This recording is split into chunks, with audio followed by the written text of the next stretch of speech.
Tollywood box office వద్ద నవ్వుల జల్లు కురిపించే దర్శకుడు అనిల్ రావిపూడి, విక్టరీ వెంకటేష్ కాంబినేషన్ అంటేనే మినిమం గ్యారెంటీ. ఇప్పటికే వీరిద్దరి కలయికలో వచ్చిన సినిమాలు హ్యాట్రిక్ విజయాలను అందుకున్నాయి. ఇప్పుడు నాలుగోసారి ఈ జోడీ థియేటర్లలో సందడి చేయడానికి సిద్ధమవుతోంది. అయితే ఈ క్రేజీ ప్రాజెక్ట్ గురించి ఇప్పుడు ఒక సంచలన వార్త ఫిల్మ్ నగర్ సర్కిల్స్ లో చక్కర్లు కొడుతోంది. ఈ సినిమా కోసం అనిల్ రావిపూడి ఒక భారీ స్కెచ్ వేశారు. గత కొద్ది రోజులుగా ఈ చిత్రంలో తమిళ హీరో కార్తీ నటిస్తారని ప్రచారం జరిగింది. అయితే తాజా సమాచారం ప్రకారం ఆ స్థానంలోకి మలయాళ power house performer Fahadh Faasil వచ్చి చేరారు. పుష్ప సినిమాలో బన్వర్ సింగ్ షేకావత్ పాత్రతో తెలుగు ప్రేక్షకులను అలరించిన ఫహద్ ఇప్పుడు వెంకీ సినిమాతో మరోసారి టాలీవుడ్ ను ఊపేయడానికి రెడీ అవుతున్నారు.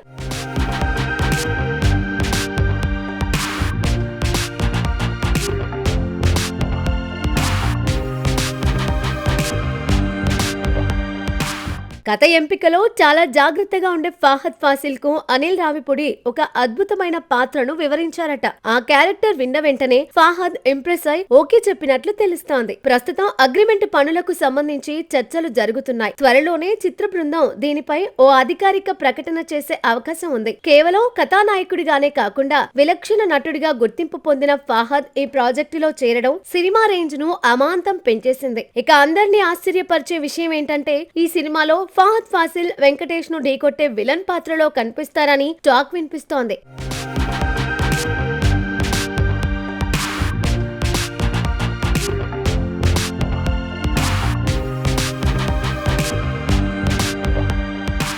Victory Venkatesh class acting, Fahadh Faasil intense performance మధ్య జరిగే సన్నివేశాలు వెండితెరపై పూనకాలు తెప్పిస్తాయని ఫ్యాన్స్ అప్పుడే అంచనాలు మొదలు పెట్టారు. అనిల్ రావిపూడి మార్క్ కామెడీతో పాటు ఈసారి యాక్షన్, సస్పెన్స్ కూడా గట్టిగానే ఉండబోతున్నాయని అర్థమవుతోంది. వరుసగా 2 సంక్రాంతి సీజన్స్ కు బ్లాక్ బస్టర్ హిట్స్ ను అందించిన అనిల్ రావిపూడి ఇప్పుడు మరో సంక్రాంతి సీజన్ ను టార్గెట్ చేశాడు. అనిల్ రావిపూడి దర్శకత్వంలో వస్తున్న ఈ 10వ సినిమాతో బాక్సాఫీస్ వద్ద సరికొత్త రికార్డులు సృష్టించాలని కంకణం కట్టుకున్నారు. అటు వెంకీ ఫ్యాన్స్, ఇటు ఫహద్ ఫాసిల్ అభిమానులు ఈ కాంబినేషన్ కోసం 1000 కళ్ళతో ఎదురు చూస్తున్నారు. మరి ఈ సెన్సేషనల్ ప్రాజెక్ట్ ఎలాంటి వండర్స్ క్రియేట్ చేస్తుందో చూడాలి.